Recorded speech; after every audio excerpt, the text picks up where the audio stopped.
As engine performance increases, valve life decreases. That's true in race engines, and it's equally true in today's power equipment engines. Today's engines work harder, and they're changing rapidly. Reduced lead content in fuels results in higher temperatures, which often leads to harder seats and valves. New technology means new designs, new valve train geometries, and new maintenance procedures. Innovative engine designs mean more aluminum and lightweight alloys. New applications are found each day for a broader range of engines. It all adds up to new opportunities for the small engine technician because some things haven't changed. As you know, constant wide-open throttle operation, neglect, and downright abuse will all lead to increased engine repair. As a result, there's a growing need for valve and valve seat reconditioning services in today's market, and it's good, profitable business. If you take the time to do it right, it's also business that generates a lot of happy, satisfied customers. The best part is that doing it right doesn't require a lot of effort and investment. All you need is a basic understanding of how valves work and the right equipment, including both valve seat cutters and a valve refacer from Newway. By the time you finish watching this tape, you'll have a good basic understanding of the how and why of proper valve seating. Then you'll be ready to get your share of this growing market. The first step, of course, is to remove the head. We don't need to tell you how to do that. It's important to take a minute to look over the engine, especially the valve train. Check for obvious problems. Of course, you're going to check the stems for mushrooming and carefully use a file to clean up any that you find. If you can't pull a valve out with your fingers, the stem needs some attention. Substituting force for finesse here just makes things more complicated later on. Take a look at those valves as you take them out. They can tell you a lot about what's going on in an engine. A buildup of combustion deposits, like these, on the valve face is normal. But you may also find a number of things that aren't.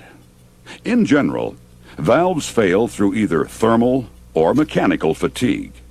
Here are some examples of each. Stem wear, like this, can be caused by insufficient clearance between the stem and guide. This results in poor lubrication, which leads to scuffing, pickup, and stem deposits, all of which can keep the valves from seating properly. Poor seating, in turn, takes a toll on valves. An off-square seat will place excessive strain on the valve stem by flexing it each time the valve closes. This leads to a fatigue failure. Obviously, this quick overview hasn't covered all the causes of valve failure, and most valves will show some combination of effects due to normal wear and tear. But the point is that spending a little time looking at the valves can give you important clues to the overall engine condition. That's knowledge that can make your services more valuable to your customers and keep them coming back. In addition to checking your customer's engine for obvious defects, you'll want to check for worn guides. This is probably the single most common cause of valve problems. As you can see here, the force applied by a cam or rocker arm isn't really directed straight through the valve stem, but tends to push it off to the side. Eventually, this off-center force will cause the guides to wear into an hourglass shape, with excessive clearance at the top and bottom. This is called bell-mouthing, and it can lead to erratic seating and excessive flexing of the stem. If you don't repair or replace bad guides, nothing else you do in the valve area is going to make much difference.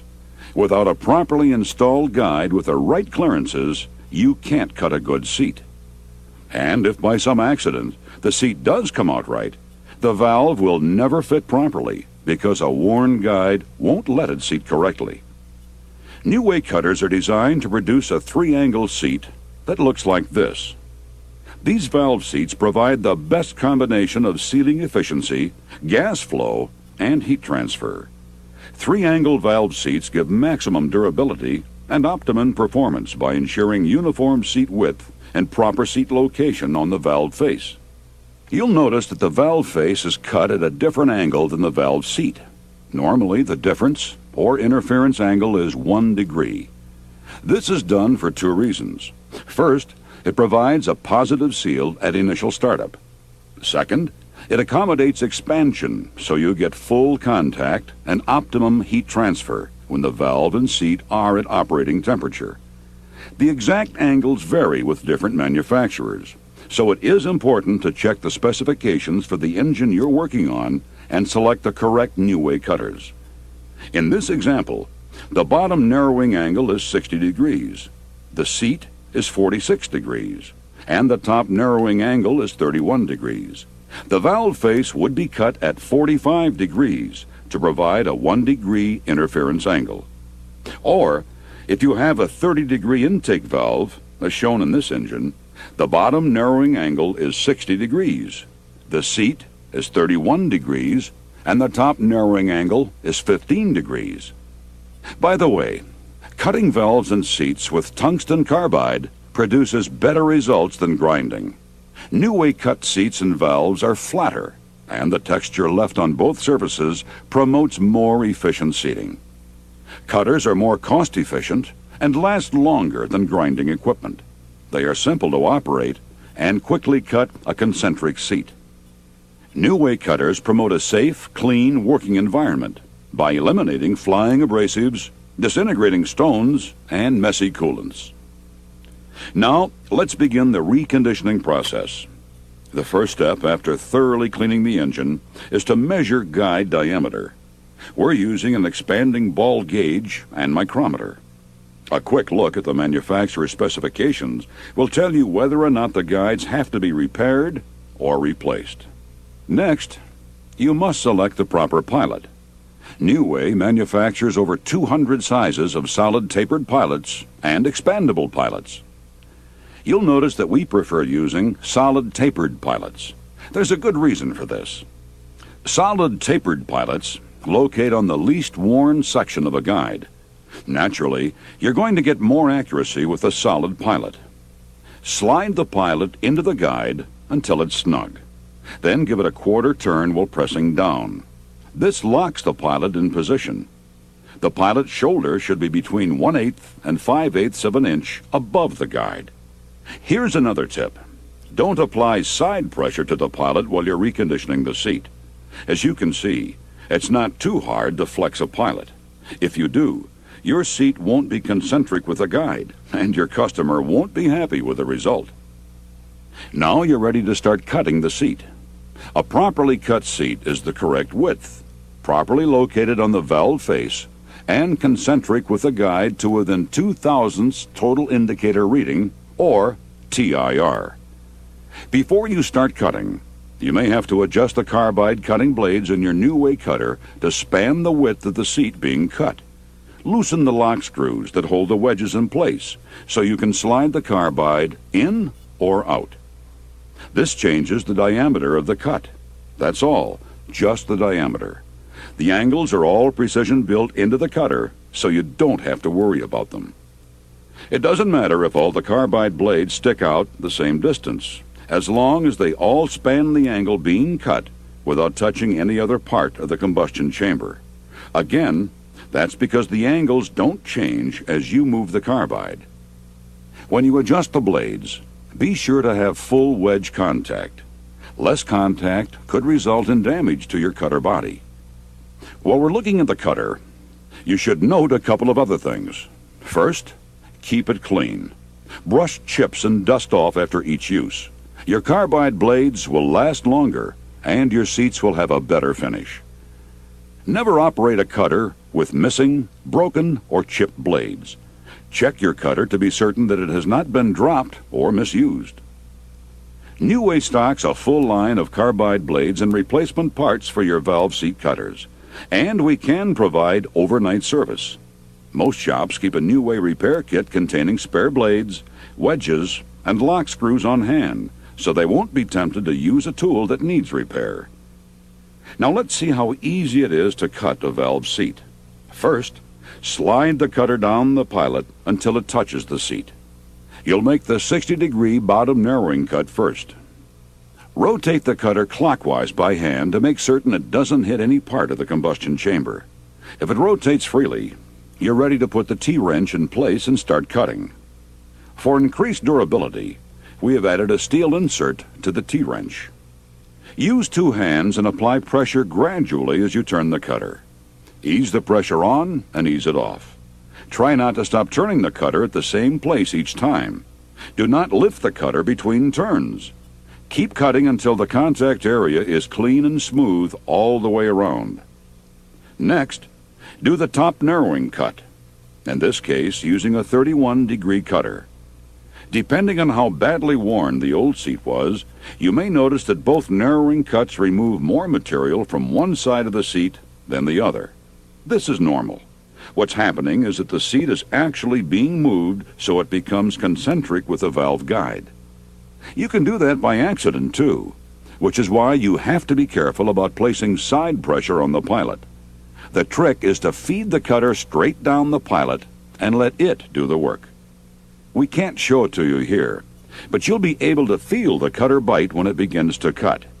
You'll easily develop the technique of cutting precision seats with New Way cutters. When the top and bottom narrowing cuts are finished, it's time to cut the seat. Same procedure as before, but with a 46-degree seat cutter. You'll get the best results if you let the cutter dwell for a couple of revolutions with only light pressure before you finally remove it from the seat. Of course, if you're going to be doing a lot of valve seat reconditioning, you'll probably want to use a New Way power unit rather than turning the cutter by hand. Overall, power units increase both the accuracy and the productivity of seat cutting operations. There are two types of power units: the fixed speed, Model 1700, and the variable speed, Model 1800. The economical Model 1700 is recommended for power equipment engines because its 30 RPM speed is ideal for today's harder seats. Using the power unit is just like using the T-wrench, but the power unit does the work for you with continuous cutting action. Put the cutter in place and check for clearance just like you did manually. Now, turn it on, grab the two handles on the power unit transmission, that's the shiny chrome part, pull the transmission socket down over the hex on the cutter, and you're in business. Notice how smooth and clean the cut surface is. There's no grinding dust to contaminate the job and cause problems later on. That's another advantage of cutting seats rather than grinding them. When you're done, visually check the seat for uniform width, and then measure it just to be sure it's within the manufacturer's specifications. If it's okay, take out the pilot, clean it, and put it away. Now you're ready to check the seal and location on the valve face. You're going to use the valve that will be installed in that position for this check. But before you do, it has to be refaced to return it to the original manufacturer's specs. New Way makes a power valve refacer, the VFR 1000, and a manual valve refacer. Due to the popularity of the manual valve refacer among power equipment technicians, we have added an informative explanation in the next section of this videotape.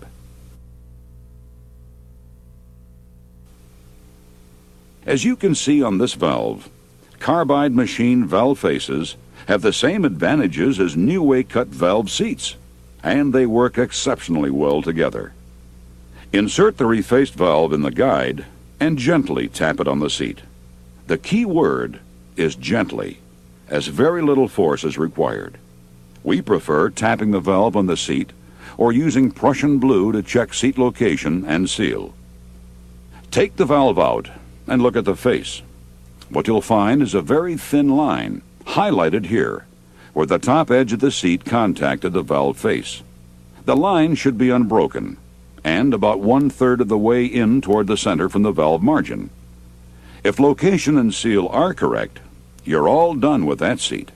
If they aren't, you'll have to make one or more cuts to move the seat contact area where it belongs. As you can see from this diagram, if the contact area is too near the center, use the seat angle cutter to move the seating surface toward the valve margin. When the contact point is properly located, the seat may be too wide. You must then use the bottom narrowing cutter to establish proper width. Do it very carefully and check the results often. Take care not to remove too much material and wind up with a useless seat that has to be replaced. On the other hand, if the contact area is too near the valve margin, you'll have to use the top narrowing cutter to adjust the contact location on the valve face. Both seat location and seat width must be within manufacturer's specifications. Check it with the valve again when you're finished, just to be certain. One last point. That thin contact ring on the valve face is the result of the interference angle that you have built into the valve seat. When the engine comes up to temperature, you'll get full width contact. If you pay attention to the details, work carefully, and use the right tools for the job, there's no reason you can't have a piece of this profitable and growing market. We are at the dawn of an exciting new age in engine technology. 4 and even 5 valve per cylinder engines are common today. Revolutionary new valve and seat materials are on the horizon. By keeping in constant contact with manufacturers, New Way is able to develop the right tools for your job when you need them. To remain at the front of these new technologies, we have developed cutters for seats as small as 1/2 inch or larger than 6 inches and produce over 15 different types of innovative carbide blades to meet your needs. Whether your customer brings you an ancient cast iron workhorse, the latest overhead valve engine, or even one of these powerful Formula Ones, you will be ready to do the kind of precision job you can be proud of, the kind that brings back satisfied customers. Together, our staff has more than a century's worth of engine reconditioning experience to answer your questions and help solve your problems. We'd like to help you. Call us at 800-248-3889.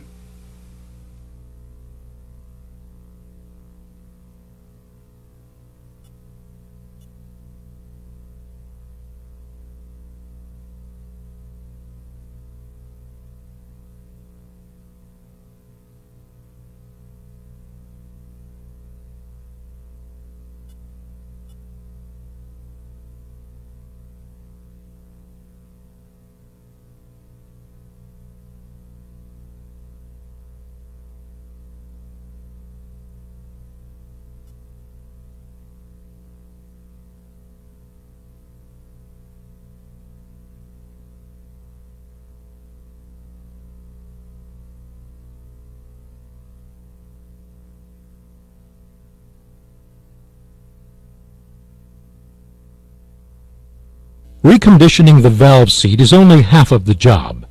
All the good work that you've just done getting the valve seat right will be wasted if you aren't just as careful about reconditioning the valve properly. While the cylinder head reconditioning business continues to change, one thing has remained constant. Valve reconditioning is profitable work. And valve reconditioning can also play an important role in determining whether a cylinder head stays in the shop for repair or is replaced altogether. Why? Because valves have become much more expensive in the last few years, and there are many more cylinder heads with 4 valves per cylinder in use today. So repairing a cylinder head by installing all new valves will greatly increase the customer's cost, and may incline the customer towards purchasing a new cylinder head rather than servicing the existing head.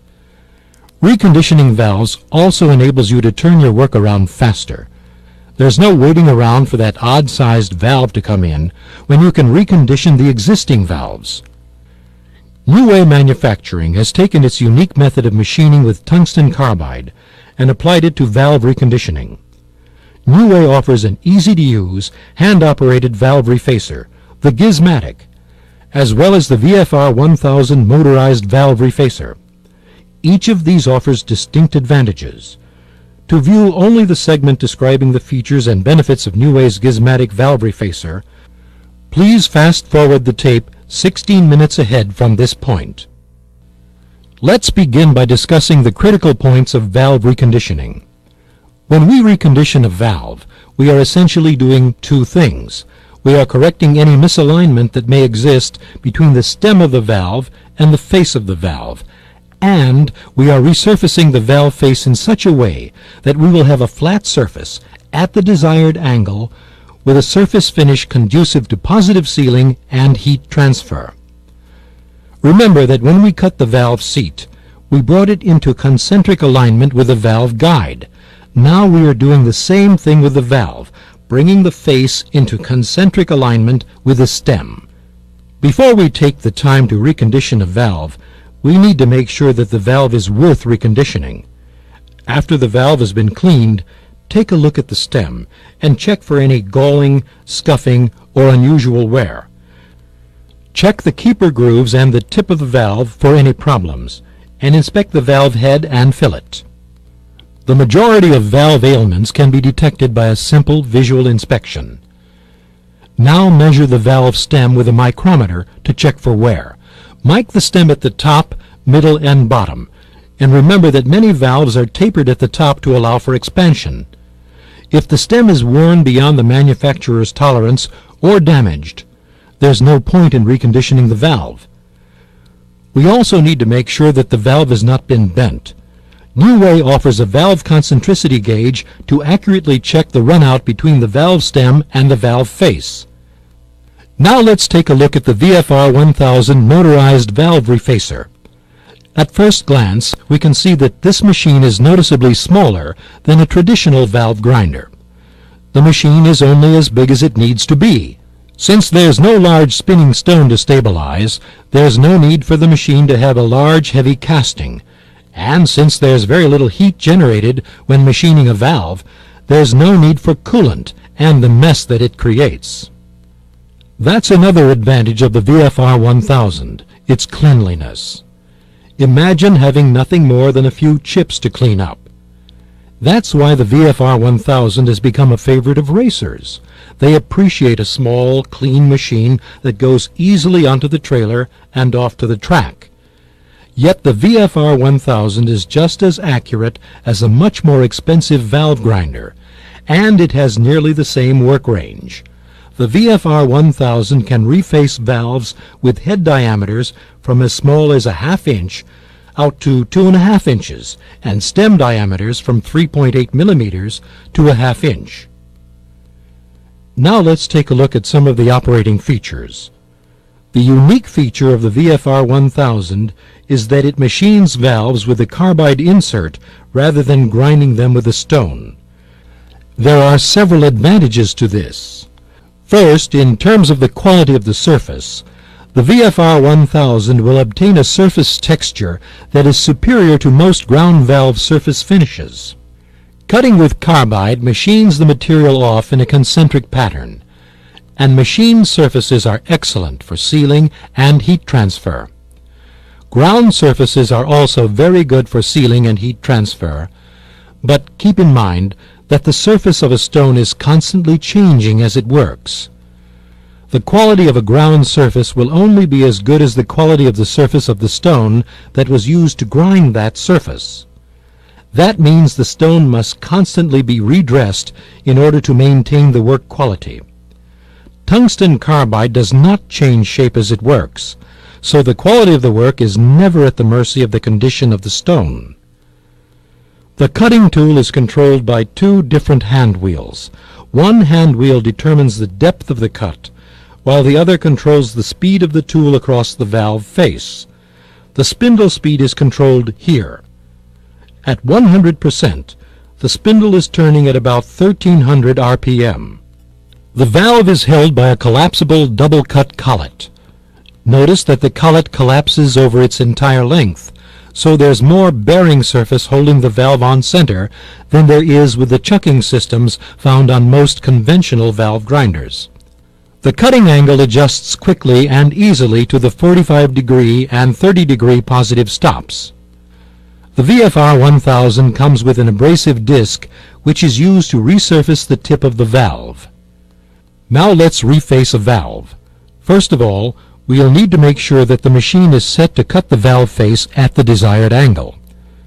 The entire tool slide assembly adjusts freely by simply loosening the two lock collars. Turn the tool slide assembly so that the angle leaf set sits flush against the stop for the desired angle. either 45 degrees or 30 degrees, and secure it in place by turning the two lock collars clockwise. The positive stops are set to 45 degrees and 30 degrees at the factory. But let's say you want to cut a valve at 44 degrees and 30 minutes. No problem. At the radius where the stops are located, 1 degree equals 49 thousandths of an inch. So to decrease the angle 1/2 a degree from 45, we simply insert a 24 thousandths shim between the stop and the angle set leaf. A feeler gauge works just fine. Once the angle is set, we need to select the proper collet for the valve that we are refacing. New Way offers collets to cut valves with stem diameters from 4 millimeters to 1/2 inch. Each collet can collapse down approximately 1/2 of a millimeter or 20 thousandths of an inch below its stated size. Select the smallest collet that the valve stem will fit into without being forced. Also, make sure that you're not over-collapsing the collet by using a collet that is too large for the valve stem. To remove a collet from the collet lock nut, simply apply side pressure. Collets may be snapped into place by setting the collet on a flat surface, wide end facing up, and then placing the collet lock nut over the collet and pressing straight down on the lock nut with the palm of your hand. Now we simply screw the collet lock nut back onto the spindle. Just a few turns for now. We're not ready to insert the valve stem just yet. First, we need to select the appropriate carbide insert for the valve that we're cutting. New Way offers 3 distinct types of carbide blades. The VFR 72 blade and the VFR 75 blade are both general-purpose inserts. The VFR 72 has a smaller radius and is most effective on medium to soft valves, while the VFR 75 has a larger radius and works best on harder valves, including Stellite. The VFR 74 blade is designed for use on titanium and stainless steel valves. Each insert has 3 cutting tips, and with proper care, you can expect to reface from 30 to 50 valves per tip, or about 100 to 150 valves per blade. Once the proper blade is secured into the tool holder, we're ready to position the valve stem into the collet. We want the collet to collapse onto the valve stem over the same surface where the valve stem would contact the valve guide when assembled. If we're going to be refacing several valves of the same length, it may be worthwhile to adjust the valve stop to the proper position. Using the stop will enable us to get the valve into position faster. The valve stop is a metal rod that resides in the center of the spindle.